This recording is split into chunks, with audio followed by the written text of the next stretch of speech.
Guys, you gotta check this video out. Whoa, that's crazy. What's he doing? It's so strange. Seriously? None of you have heard of reverse sneezing? It's kind of a thing. No way, seriously?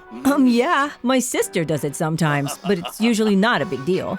Not a big deal. I bet your pet parents freaked out the first time it happened. Well, yeah, they definitely did. But when they took her to the vet, they found out that reverse sneezing happens when the throat gets irritated, causing a spasm and subsequent sneeze.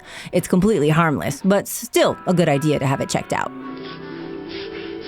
They also learned a couple of things that can help if the reverse sneezing continues for more than a few seconds. Gently massage the throat or blow on the nose. This will make the dog swallow and end the sneezing.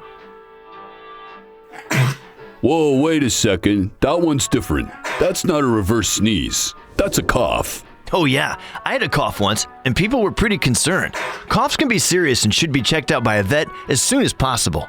What about us cats? Some of us reverse sneeze too, and frankly, I find all this laughing a bit offensive. Feline asthma can be mistaken for reverse sneezing, and feline asthma can be serious.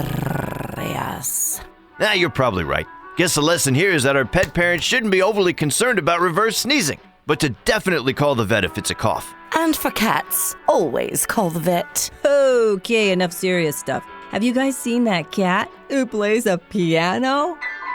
Now that's funny.